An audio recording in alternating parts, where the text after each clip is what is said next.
Hello everyone and welcome to The Public Space. Today we talk about space-time, an undeniable concept since it's present in every physical equations that exist. It determines the distance between us, determines the way we are impacted by gravity, by electricity.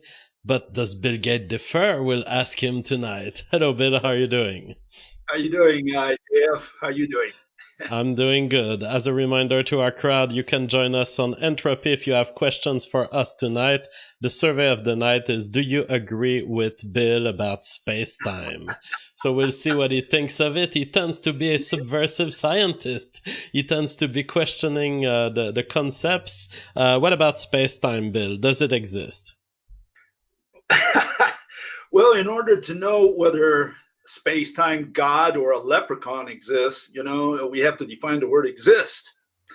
And the word exist has never been defined in the last 10,000 years, as far as I'm concerned. You look it up, and what you find is a synonym. You find being, you find to be, you find living, you find reality, you find all these synonyms. And when you look up those words, they just say exist. So we don't have a definition today, and you don't have to take my word for it. You can go to the Stanford Encyclopedia of Philosophy. You can go to the Internet Encyclopedia of Philosophy. You can go to any of these, and you won't find a definition. What you will find is what all the philosophers throughout history said about exist. And today we don't have a solid definition anywhere. I define exist very precisely, very concisely. And I'm saying that rigorously, right? That you can use it consistently, scientifically, rationally. And I define it saying that it's an object that has location. The synthesis for the definition is physical presence. That means an object that has location. If God wants to exist, if space-time wants to exist, all it's got to do is be an object first, a physical object, a thing, and then it's got to have distance between God's chest and my chest. In other words, he's got to have location. And I don't care if God wants to hide in the 26th dimension, there should be a straight line connecting his chest with my chest. And then he exists by definition, not because I believe or disbelieve. So then it seems that space exists because location requires spatial coordinates, doesn't it? Space is not a physical object. The first criterion for existence is it has to be an object. It can't be a concept.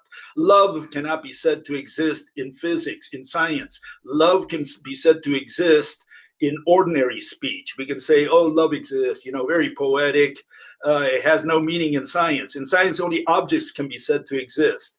And the way we figure this out, the best way to imagine this is let's kill all observers. Let's kill all life in the universe. What remains is what exists. All right. So let's get started on this train. So you have brought us a couple of pictures to illustrate the concept. What happens if we start considering space-time as something that doesn't exist, but that is a concept? I mean, I don't take issue with this. It's just a special definition of exist. Where does that bring us? It brings us to the point where mathematical physics has, at least since the 17th century scientific revolution, has gone more into concepts and less into objects. Physics is about objects. Physics cannot be done without an object. You have to have a thing. For that, you have to define what an object is, what a thing is. And what mathematical physics has taken science, they went on a tangent. It took us along a road that leads us to introduce concepts as physical objects. You'll hear a statement or a phrase such as transfer of energy, moving a mass, bending of time, stretching a field. And there are no such physical objects. Those are all mathematical concepts.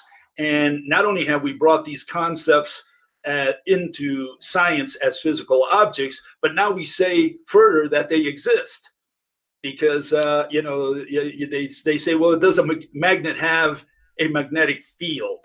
Well, what is a field? Well, they don't worry about that. It's a mathematical concept. But suddenly the field is not only a physical object, but it also exists.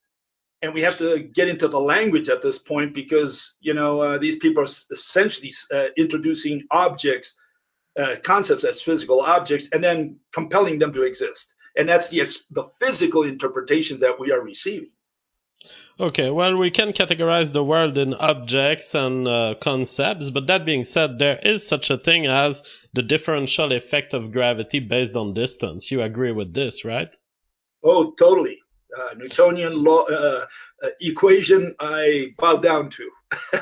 So the gravity, okay, it doesn't exist as an object, but it exists as a relation between two things that are distantly separated. Okay, I'll agree with that, but I'll go further and I'll say that it's not only a relation, because that would be a mathematical perspective. I'm going to say from a physical perspective, there had better be something, an unseen, intangible object that serves as mediator, that causes gravity. And that's what a physicist has to figure out. What is it that produces gravity? What causes gravity? There has to be a physical object, or otherwise we're introducing spirits in there. All right, so let's get started on the images. You introduced the concept of simultaneity in this train example. What do we see here? Well, this is how special relativity began at the beginning of the 20th century.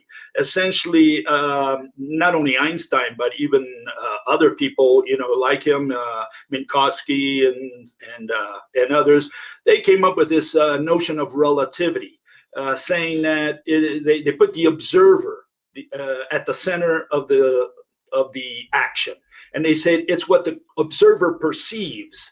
And in this case, what we see is a train. It's being hit in the front side by a lightning bolt, and also in the back.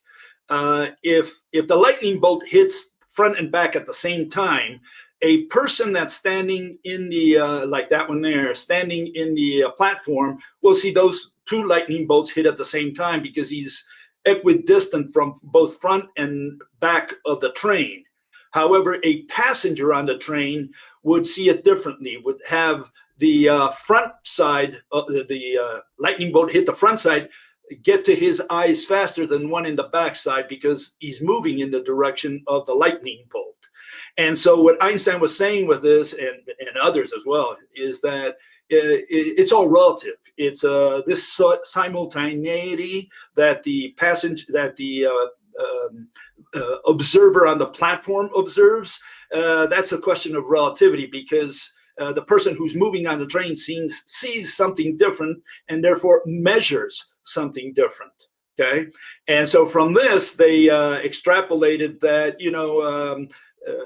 some of these variables are not. Some are variables and some are not variables. For example, what Einstein came up with is that light travels at a fixed speed, independent of the movement of the observer or of the source.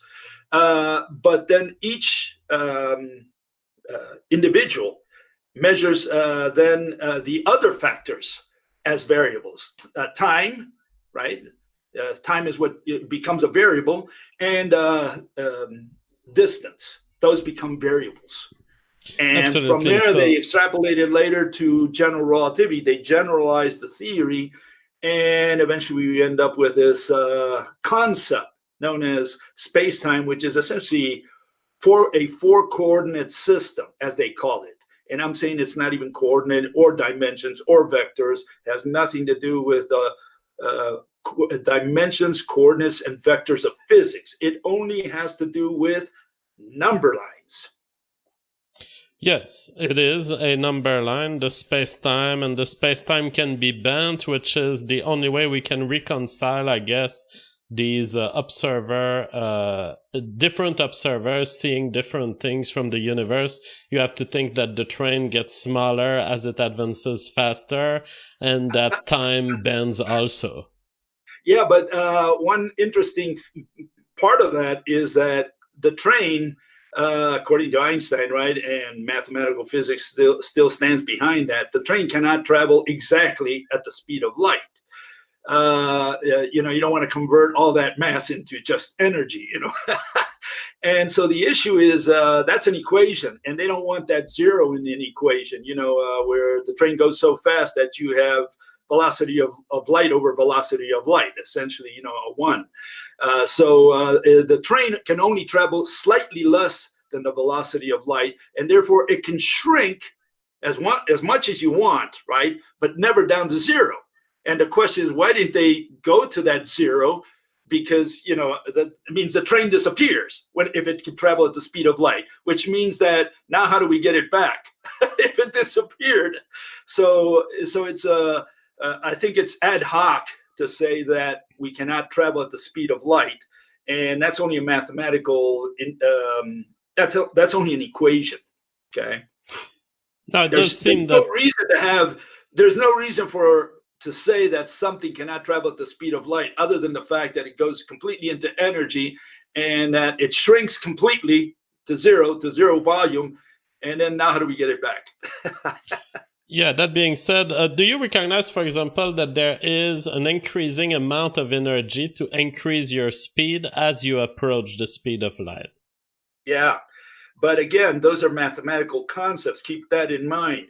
All we're saying is we have used the word energy, the word mass, the word time to designate certain concepts, and they make sense in mathematics. The problem is now interpreting that from a physical point of view. That's where I come in. I'm saying that none of these people are giving us rational explanations for their equations. So I'm not disagreeing with the equations. I have no problem with the equations because I'm not interested in that. I want them to tell me how the universe works. I want to know how gravity works. I want to know how magnetism works. And they cannot come to me and say, look, the way gravity works, the reason the Earth doesn't fly out of the solar system is there's a depression created by the sun in space-time. They cannot tell me that because space-time is not a physical object. It's a mathematical concept. It cannot serve as a wall to the exit or to the leaving of our planet out of the solar system. It cannot block the escape of the Earth because it's a concept. So the physical interpretation that Einstein gives to his equation, that's where we have a little bit of a difference. All right. Now you have an illustration of the concept of simultaneity, a little bit like the case of the lightning bolts on the train. But what are we seeing here? Well, what I'm saying is, let's look at objectivity versus subjectivity, mathematical subjectivity versus physical objectivity. If we place Einstein in a electric chair, right, equidistant from the 2 points, right, and we have on a railroad track, and we have a train running through the railroad track. As soon as it touches the front wheel and the back wheel touch simultaneously, the wires connecting to the railroad track to Einstein, to his electric chair, he should be fried if he gets the 2 bolts at the same time. If, on the other hand, one bolt hits Einstein before the other one, he doesn't get fried. And the question is, does Einstein get fried or not? And I'm saying physics says that he will be fried, because we don't care about interpretations. We care about the physics.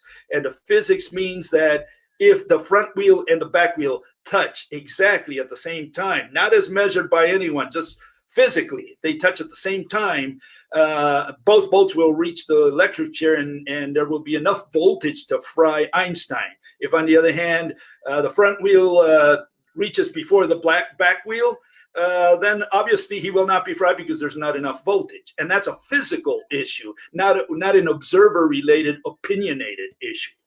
Are you saying that these statements are at odds with general relativity? The physical interpretation is. The physical interpretation of saying, well, what the observer measure, what did the observer see, what did he perceive? That doesn't enter the picture of physics. That's subjective. We're not interested in subjectivity. In physics, we're interested in objectivity, complete objectivity. For that, we remove the observer, we remove the mathematician, and say what exists out there independent of the observer. And but again, what is it that you take issue with here? Because it seems that The train will pass. It will send the electric shock if it's properly configured to do so.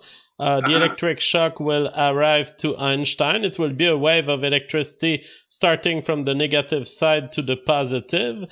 What is the problem here? Are you saying that there's a problem with the spatial contraction of general relativity? No, I'm saying that the issue of introducing an observer, a measurer, a person who's going to do measurement, and how he perceives light, electricity, or whatever, it doesn't enter the picture in science. In science, we're not interested in what the observer perceives or measures. What we're saying is, if we were to figure out what the word simultaneous means from the perspective of physics, as opposed to the perspective of mathematics, equations, what we're saying here is, if the two lightning bolts arrive at the chair simultaneously, physically, the guy will be fried. And if they don't, he won't be fried. And that's not what mathematics says. Mathematics says, well, this observer saw it this way and the other guy saw it that way. The guy on the platform saw him coming at the same time, and the guy on the train saw one come before the other. That's not the case in physics. In physics, it's one or the other. They can't have it both ways. And that's why this issue of relativity, of how each one measured and perceived the event, plays no part whatsoever. And that's what the mathematicians did for the entire 20th century. They introduced the observers and measurement. I mean, I will take some issues with this because it seems to me that there is an observer here. It's Einstein. His observation is whether he is receiving enough electricity to be fried. But what general relativity tells us is if this was happening at extremely high speed, which of course will not be reachable by a coal-powered train like this one, but suppose that the train was going close to the speed of light, the person on the train would not see the same sequence of events leading to the explosion of Einstein, but Einstein would see it. But the question is whether the observer on the train or the one on the platform, what they perceive, what they see, what they measure, what does that have to do with the fact that two lightning bolts either hit simultaneously and fry the guy, or one bolt comes before the other and they don't fry the guy? It's a black or white issue. If Einstein dies or gets carbonized, like I show there, then they hit at the same time. And if he doesn't get carbonized, they didn't hit at the same time, period. We don't need the opinions or perspectives or measurements of observers. Okay, let's move on. I'm not sure about this, but let's move on to the third PowerPoint. Okay, just to show you there that this is, people sometimes expect authority. Well, here you have a lot of authority. You have Steven Weinberg, he's a Nobel Prize. He says, I don't think mathematics can ever be regarded as an explanation in itself for anything. And this has not always been well understood. In other words, mathematics can only describe. Mathematics has no power to explain. And people don't always understand that. They think that we have explanations today, and we don't. We have irrational explanations for common phenomena. And then when you go and try to talk to the mathematicians, try to present a paper, for example, I've submitted papers to Science and to Nature, and they were rejected because they say these are philosophical issues.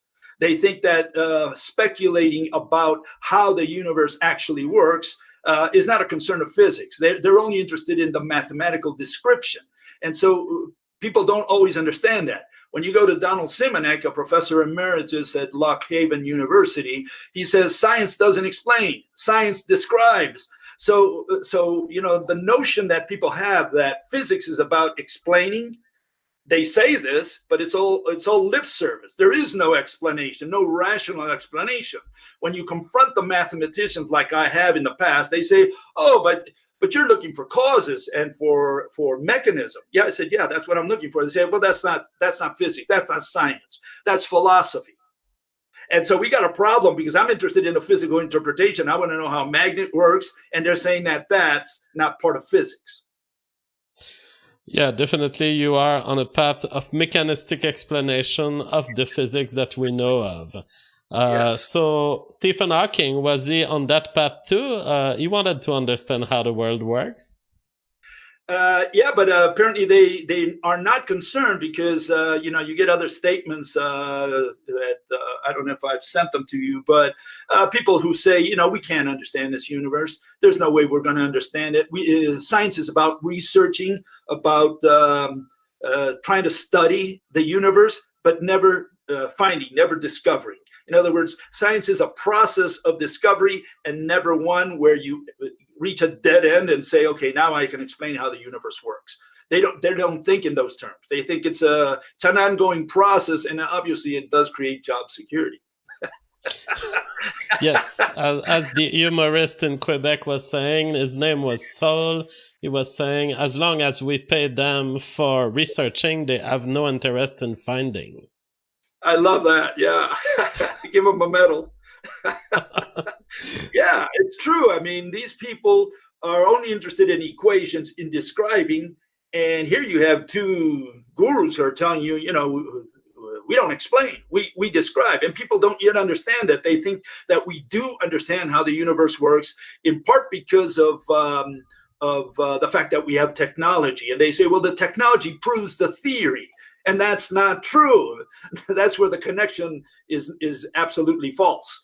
The fact that a computer works does not prove that quantum is right. The fact that GPS works does not prove general relativity or special relativity. It doesn't prove that you can bend time, which is the explanation that these people give you. And so the physical interpretation is irrational, but most people out there, at least people who don't look at it deeply enough, they think that because we have GPS, that's proof that special relativity is correct. But what they're saying essentially is that, if we go by this, what the mathematicians are saying is we can bend time, we can stretch time, bend it, do all kinds of things with time.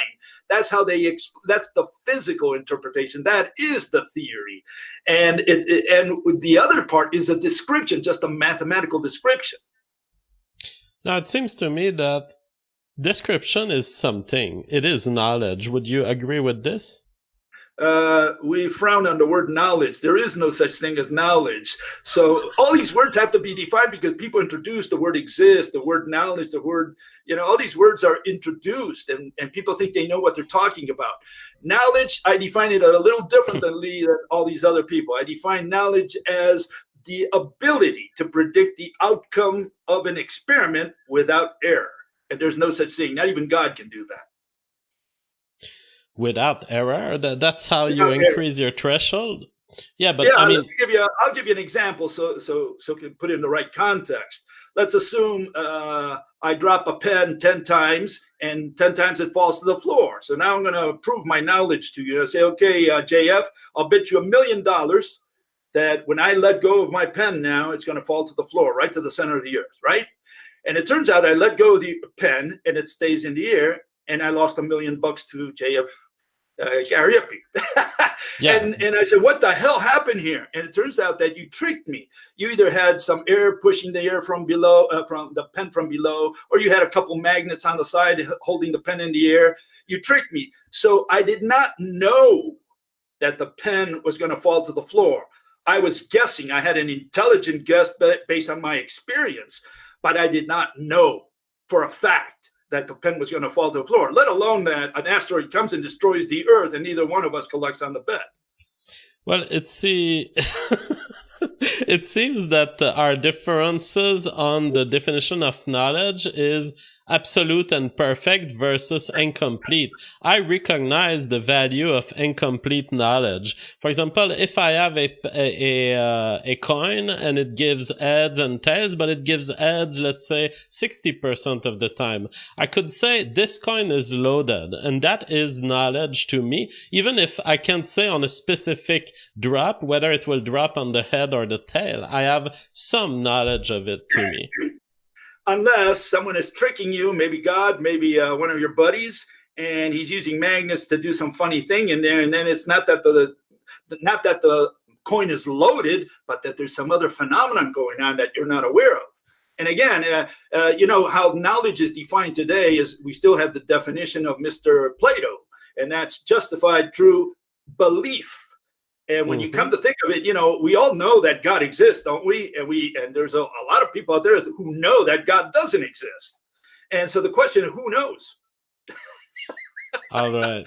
Let's get to the Leonard Susskind quote. What Yeah, is that here's about? this mathematics, and I don't try to see it in my head. And trying to explain it to people who don't have mathematical background, we get stuck. I can't say, now close your eyes and view in your head 5 dimensions, because I can't do it either. All I can do is say, take X, Y, and Z and add V and W. Eventually, a person with this type of mathematical background begins to develop mathematical intuitions for things. They don't need the same kind of visualizations. So we're stuck needing mathematics because evolution didn't equip us to be able to visualize quantum mechanics. It didn't equip us to visualize 11-dimensional space-times. Evolution did this to us. Makes sense to me, doesn't it?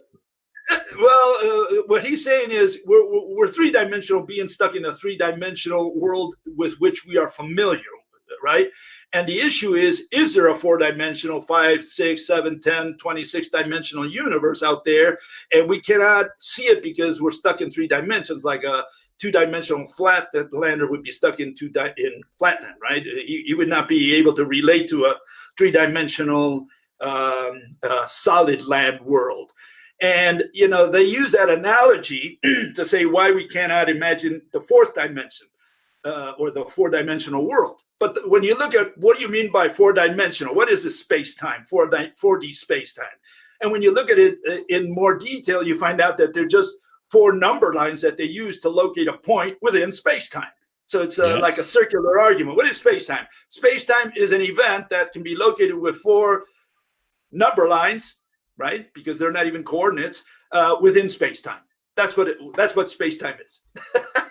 Absolutely. So what meaning does that have in physics? I mean, in mathematics, yeah, it might have all, they want to locate a point and label it and tell me how many coordinates they can precisely pinpoint it within space-time. They can do whatever they want, but they can't later on extrapolate that and say, okay, I'm going to bend space-time, and that's how I'm going to produce gravity.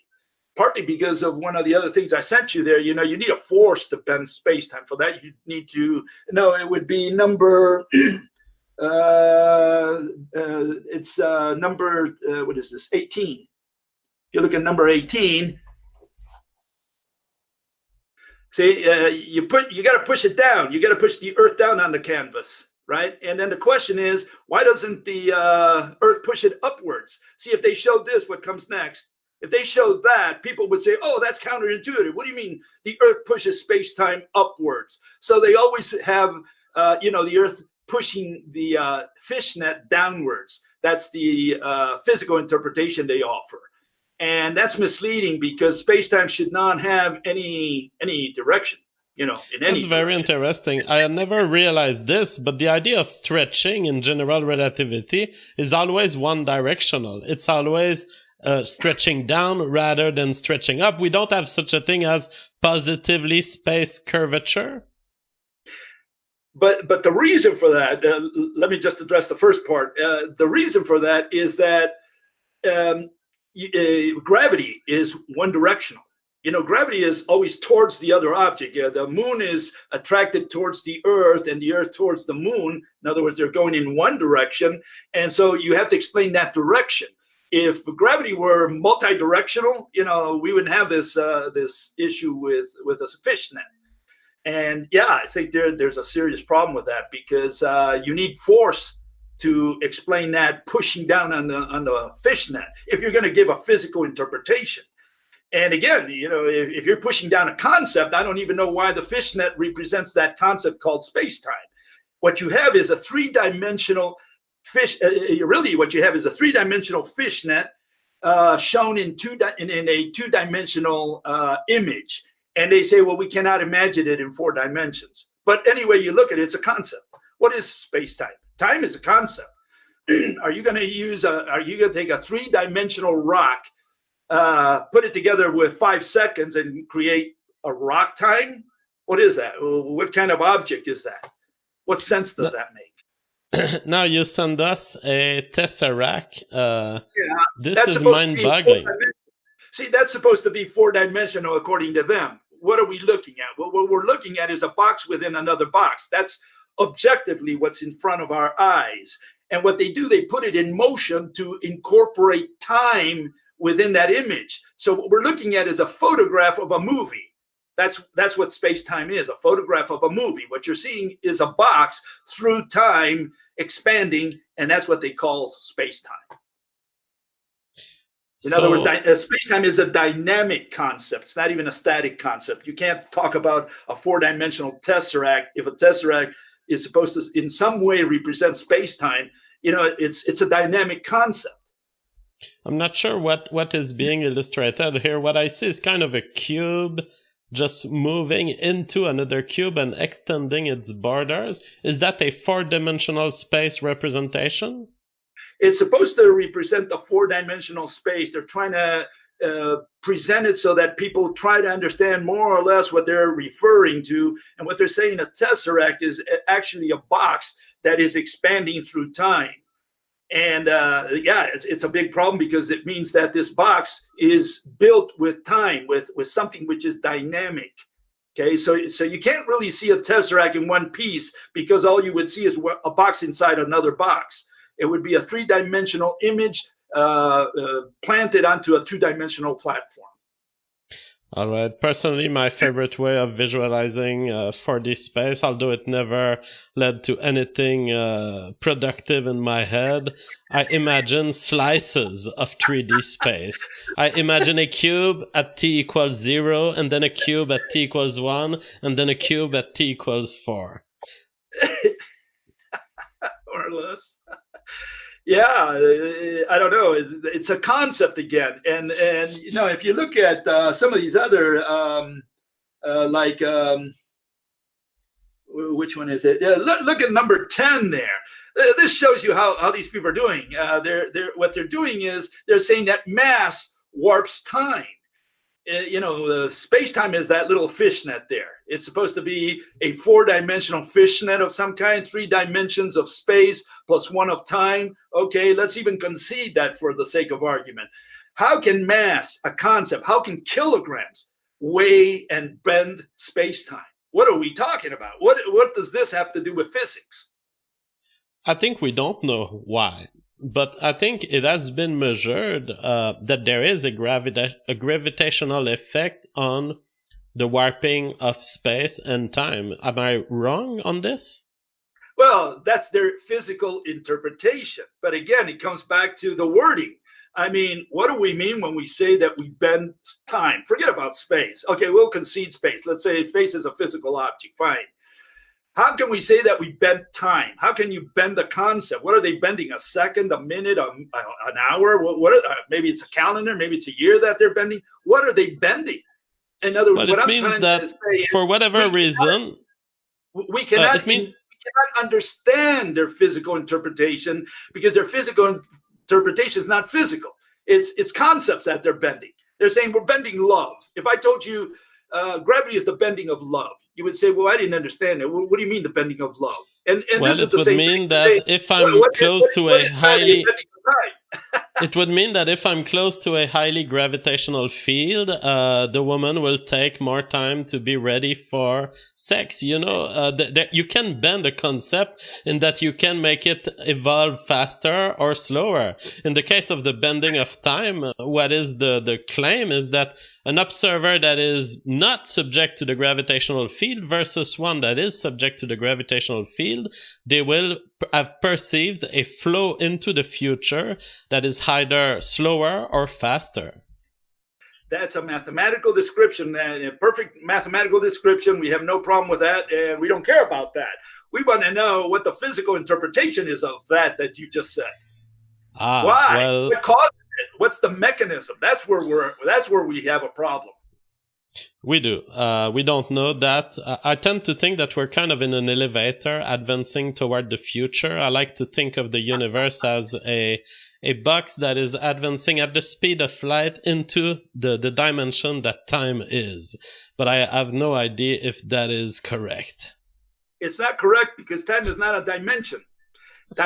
Dimension is length, width, and height. That's a dimension. Time has no relation whatsoever to length, width, and height. And what they're saying is space is length, width, and height. And then we have time. And even Stephen Hawking would say that there's no difference between a time and a one of these regular dimensions. Why? Because they don't care. They're only looking at numbers, and for them, they're all number lines. What they've done is confuse the dimensions of physics, length, width, and height, with the number lines of mathematics, which has no direction and has magnitude. And length, width, and height are the opposite. They don't have magnitude, and they do have not only direction but orthogonality. So there's a big difference between them. The last number, what is it? Number 20. Synthesizes the difference between dimensions of physics and those of mathematics. See, a dimension is length, width, and height. A box. That's what we say. It's three-dimensional. That's why we call it three-dimensional. To say that something is four-dimensional and by incorporating time, all you're doing is saying that the box is moving. And so does the tiger become four-dimensional because it moves through time? What are we saying here? Are we talking about a four-dimensional object, or are we saying that a three-dimensional object is moving through time? These are different things. And coordinates are different than the number lines of mathematics as well, and so are vectors. Vector is a dynamic concept. We have depth, breadth, and elevation. Those are the names of the vectors in physics.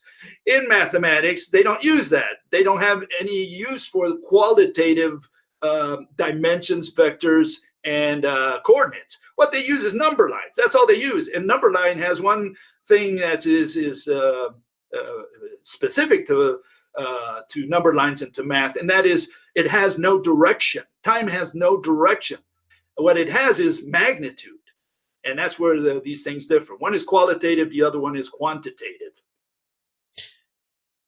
So the classical physical answer to these differences between the spatial dimension and the time dimension is to give a special property to the time dimension. It behaves differently, the time dimension, than the space dimensions. But in your setting, how do you define time? How do you understand time? Time we define as a comparison of two motions. You have to have a memory device. You have to have a recording device, memory.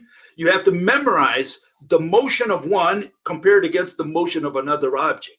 So the difference between motion and time, that's the first distinction we have to make. Motion is an object that occupies at least two locations, and time is a comparison of two motions. And you need a recording device. You need memory to conceptualize time. You cannot have time without memory. All right, very interesting. You have sent us other images that was relating to the Einstein's predictions about gravity, and I think that you've already mentioned on a previous show that the verticality of the Oberon or Uranus, what was it? Its orbit was acting differently? No, the issue is the following. We cannot extrapolate Einstein's equation to a three-body system. We can do it with a two-body system. We just have the sun weighs down the canvas of space-time. Let's concede that. And then the Earth rolls around that depression. Fine, no problem. And we can even do it with the moon. We say, okay, the sun weighs down the canvas of space-time, the Earth rolls around, and the Earth weighs its own canvas downwards, and the moon goes around the Earth. So far, so good. But what happens when we go to Uranus? Well, we have Oberon, and it doesn't, Uranus does not weigh the canvas downwards. Uranus pushes the canvas outwards for Oberon to go around the poles. And when you go to the system of Pluto and Charon, what you've got is the Charon moves towards the sun and away from the sun. In other words, it's going towards and away from the sun around Pluto. And so for that, Pluto would have to push the canvas sidewards in the direction of motion. And so, we don't have consistency between three-body systems in these three separate instances. In other words, the Earth with its moon, Uranus with its moon Oberon, and or any of its moons, and Pluto with its moon Charon. You don't have That's consistency. fascinating. I didn't know that we had the three orthogonal positions for orbital interactions in bodies that rotate around the sun. Yes, sir. You can look it up. Don't take my word for it. So what is the takeaway from this?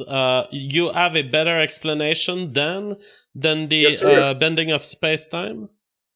I'll illustrate. Now, this is $1 million experiment. I hope you send me the check later on, okay? Here it is. Look how simple it is. Okay. Okay, so here's the Earth, and my hand will be the sun, okay? Think of it a ball here, right? So if we're attached to the sun, it's very simple to understand what I'm saying. The sun moves the Earth around because every atom on Earth is attached to every atom of the sun. And likewise, every atom of the moon is attached to every atom of the Earth. So it's like the epicycles that, what is it? What was his name? The Greek guy. I don't know. I lost Ptolemy, Aristotle. Ptolemy, sorry. Ptolemy. Okay. He wrote in his book, Almagest, he wrote about the epicycles, which is, think of it as a cowboy going around in circles with his horse, and at the same time, twirling a lasso over his head. That's essentially what each one of these looks like from my perspective. In other words, you have the cowboy attached to a center with a rope, and the rope, the lasso, is tied to his hand through another piece of rope. So one is twirling around the other, okay? And if we look at it that way, then if every atom in the universe is interconnected with all others, then we can understand gravity very easily because it's a pull mechanism. Now we have not something pushing the Earth towards the sun or a depression along, like a roulette where the Earth goes around the sun because there is a depression caused by the sun. Instead of that, what we have as a physical interpretation, we have every atom on Earth connected to every atom of the sun. Now we can understand how the sun twirls the Earth around itself and the Earth twirls the moon around itself. That makes sense. It's the rope theory, but then how do we explain the orthogonality of certain satellites? Why is Oberon that way? Why is Charon that way? Well, part of it is due to the spin of those planets. If you look at the spins, they are related to the direction in which the moons twirl. And when you look at the spins, then there's no mystery. Because now the sun twirls Pluto around in this direction, like it does with all the other planets, but Pluto twirls Charon in the direction of the sun, because that's the spin. So it is the sense of rotation of the planet that determines then the satellite's direction? I think in most cases, we got to look at each case individually. There are other factors working in each one of these cases. But in general, yes. In general, I would say that if you look at how the moons go around the planets, we have to look at, in general, at the spin of the planet. All right. Bill Glade, was this all for tonight, or did we have anything else to talk about? No, the only thing I wanted to show that if you look at anything from 11 to 19, these are all the irrational mechanisms proposed by general relativity. Here you see, I put these walls there because that's the depression. And the question is, if there is a wall of space-time that blocks the escape of the Earth out of the solar system, if that's the mechanism, why does the moon go through that wall?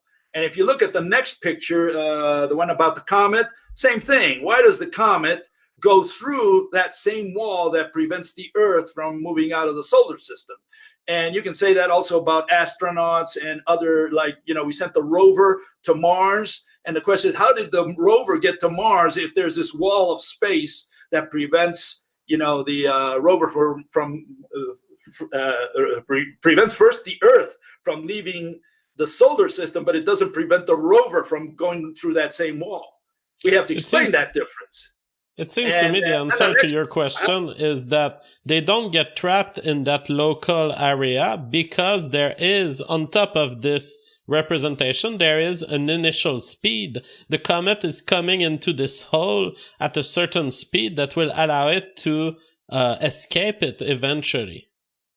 Well, all I'm saying is I'm trying to illustrate the problem. The problem is that if the depression caused by the sun in space-time is what prevents the Earth from leaving the solar system, if that's the physical interpretation, then the question is, why can things go back and forth, into the sun, like in this case the comet, or why does the moon go through that same wall? I mean, we have to explain that difference. Why can the moon go through space-time and not the Earth? It's like if the Earth was a roulette ball, right?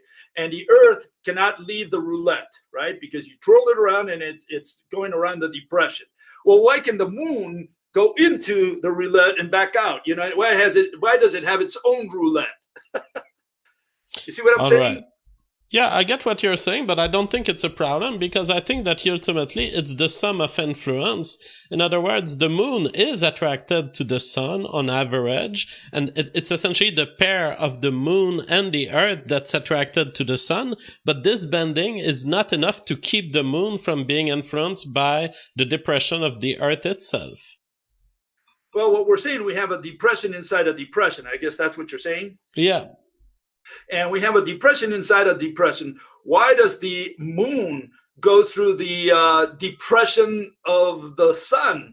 Because there should be a bigger wall caused by the sun than by the Earth. The Earth has a little depression, the sun has a big depression. And that's not counting all the other planets in between and beyond, right? Well, not if we include the distance. The sun is very far. But the sun can be very far, but we cannot leave the solar system according to general relativity because there's a wall of space-time that is bent right behind us. The skin of the planet, of our planet, is rubbing against this space-time that doesn't allow us to leave the solar system. That's the physical interpretation. And so this has to be a major wall. This is bigger than the Berlin Wall. You know what I'm saying here? And here you have this little moon going around a little depression of the Earth, and it's just going in through that sun's depression back out. It just goes around, just breaks through the wall and back out. You would think that the depression wall of the sun is much bigger than the depression wall caused by the Earth. All right. Personally, I don't see it as a wall. I see it as a force, a tendency. The more you are into the depression, the stronger the force is. But it seems that the Earth is at a distant enough position from the sun to just have an equilibrium where it keeps its distance away from the sun in a stable fashion year after year. There's lots of reactions from the crowd. Tim K says, what will happen to ropes if the expansion of the universe exceeds the speed of light under some models of the future? Well, we can't talk about the extension of the universe because the word universe is a concept. Universe is a concept that includes two, you can call them entities or words, concepts that are treated as entities. One is space and the other one is matter. Okay, so we have all these atoms in the so-called universe, and space is part of the word universe. So universe is equal to space and atoms. And to say that the universe expands or the universe does this or that, that's irrational. We have to say, what are we talking about? Are we talking about the atoms expanding, getting away from each other? Are we talking about the expansion of space, a concept which means exactly nothing, vacuum, emptiness?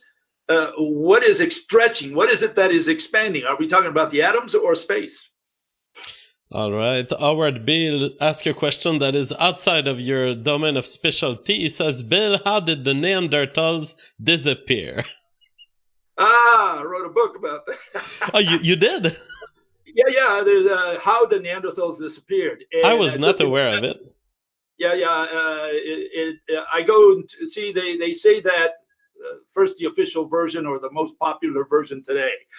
They intermarried with us. That's how they say we disappeared. They disappeared because they intermarried with us. What happened was supposedly we were a much larger population, and they intermarried with us, and slowly they whittled away, and we remained, and that's why we still have like 2 to 3% DNA belonging to Neanderthal in our blood.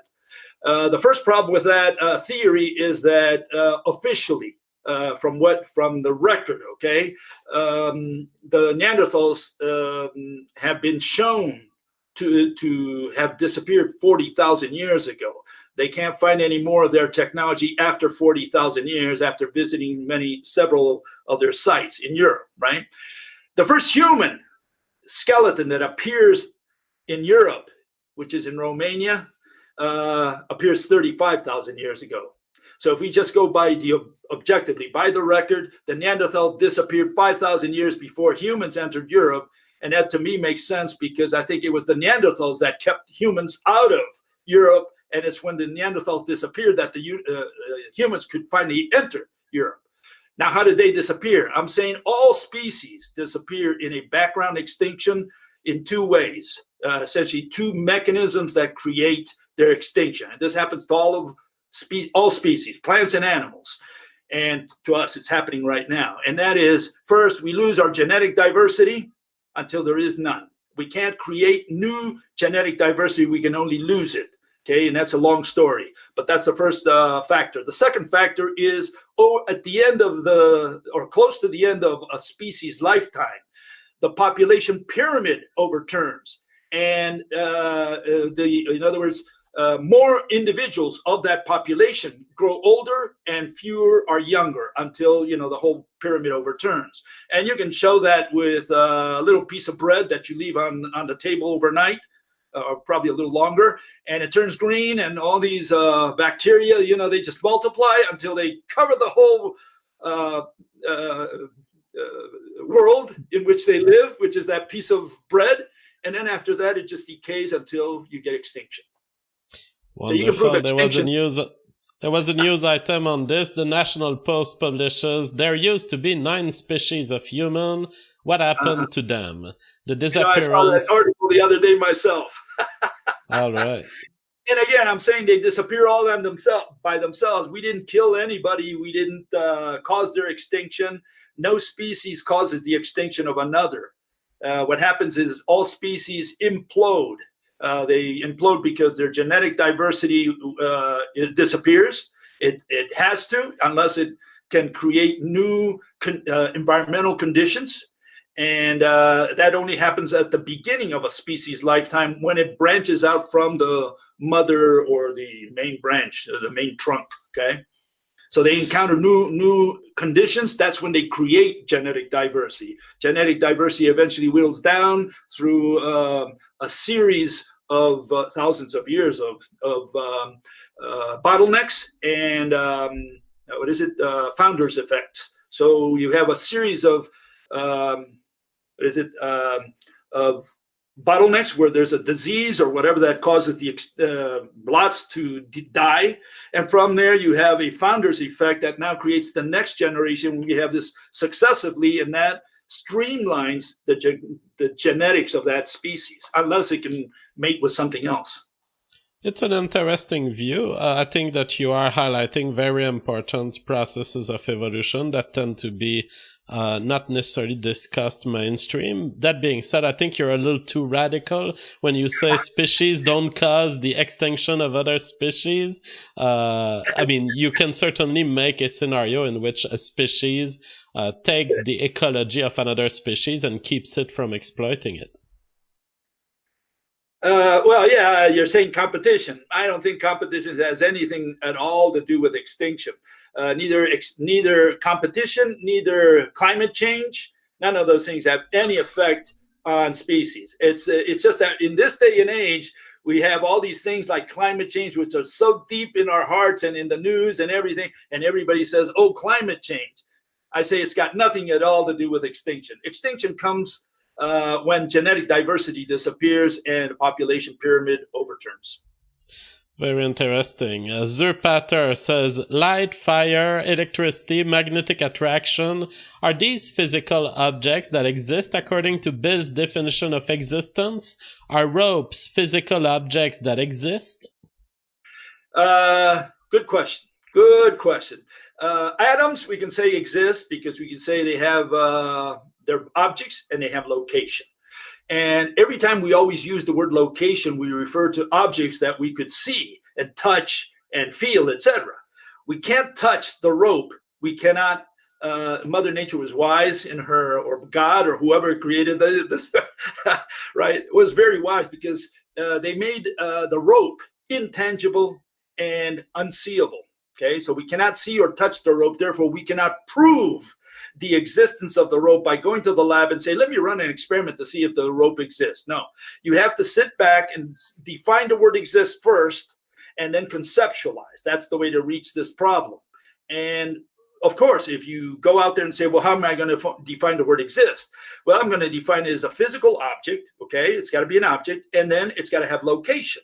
And the question is, does the rope have location? And the problem there is that we've always measured or conceptualize location only between atoms, between things. We never conceptualize it between that which we could not see. So if you see two atoms and you can't see the rope between it, you can't touch it, as far as you're concerned, there's empty space there. And no, under the rope model, distance is length, the length of a rope between two atoms. So we don't have empty space or space between two atoms. What we have is a rope. And if we're going to limit the word location to atoms and above, then the rope under that definition does not exist. Other than that, it's an object. And again, the bottom, the ultimate hypothesis, there's a single thread in the entire universe that converts into atoms and ropes, atoms, ropes, atoms, ropes. It's a single thread if we could untie it all completely. And again, does the thread exist? Well, for that, it would have to have location. Location with respect to what? And again, it's a question of definitions. Quote of the night, you can't touch the rope. Neutrinoid Fractalite says, what is the difference of using math or words in a sentence? What makes one better than the other? Words seem to just be adding an unnecessary layer to please emotional needs. If space-time doesn't exist, how can two objects share the same space?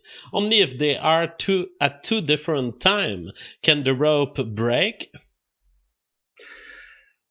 A lot of questions there. Let's go one by one. The first one, go with the first one again. Could you repeat that first part? So the first one is there an advantage in using words over math? Because you are often criticizing math, but you are using your own English Shakespearean maths here.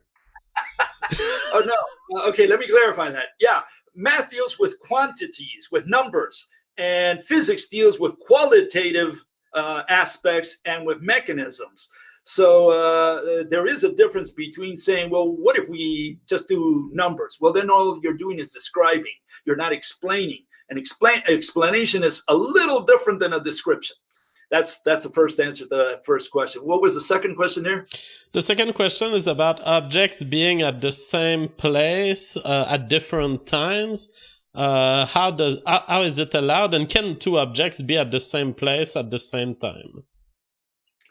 Two objects cannot be at, first of all objects are in the present. There's no such thing as the past. There's no such thing as the future, like in general relativity.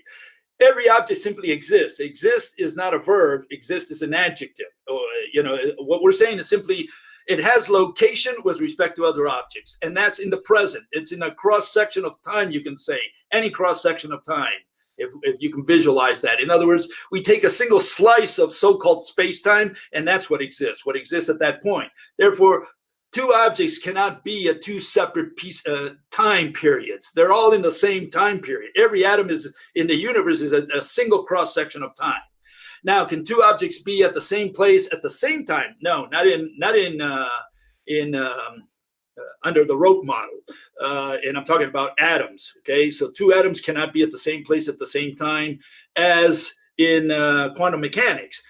Even worse, two atoms cannot be, or one atom cannot be at two places at the same time, which is also what quantum mechanics says. They call it, what is it? Forgot the word again. I think I've heard this, the Pauli exclusion principle. I think it was the Pauli exclusion principle. Yeah, but that, again, that was derived from having electrons in the same orbit. In other words, it comes from the analysis of the atom, but then they extrapolated that to all particles. And they say, because they can't see these particles, that's why we don't have any pictures of any of the particles in the quantum model. You get a standard model, you won't find a single particle. All you find is descriptions like so much mass, so much energy, you know, that kind of stuff. But you will not find a picture. And why? Because they've never seen a single particle. These are assumptions, and people think that particles have been proven, and they have not been proven. It's just an assumption that the universe is run by particles. And when you put the rope model on, obviously it clashes against, you know, the notion that there are discrete particles. Everything's united. All atoms are interconnected. All right, one last question. Base Devolver says, in a past interview, Bill said that there will be no new technology and that the cell phone is peak technology for our species. Does he still have this view? Cell phone is not an invention. The last invention was the computer. That was what, 1980s. I worked on that kind of stuff. You know, I did a lot of work on chips and so on. After that, everything was simply a mixture of different inventions. In other words, what is a cell phone? A cell phone is a television, a computer, a phone, and who knows what else, all in one, and portable. You know, that's what we wanted. That's what we always wanted. I mean, if the Neanderthals would have had that, they would have loved it. You know, they say, oh, now I can talk to the other guy in the other cave and so on, right? So that is the ultimate invention, but it's not an invention. It's just what they did was incorporate all these inventions that we already had. We already had the telephone, we had the TV, we had the computer. They said, how can we put that all into one? And that took us, about 40 years, and now we have it. And that's, I think, maybe one of the last really important, not inventions, they're developments that they make of inventions. They simply put them together. You know, these are not inventions. All right, Bill, it was a great pleasure talking to you. I have some solo subject news to do, so I will say goodbye to you, and let's talk again in the future. Did you say goodbye or good riddance? Continue planning your subversion of science in solo, and we'll have you again to continue to combat the mainstream position of physics. Yeah, we'll see you. Bye-bye. Oh God, Bill Gates, you know, I would like to help him. I would like him to accept that there are some things in physics that are valid, but there's no getting into Bill Gates' brain. He only goes by the rope. There's no way to take him out of it. But neutron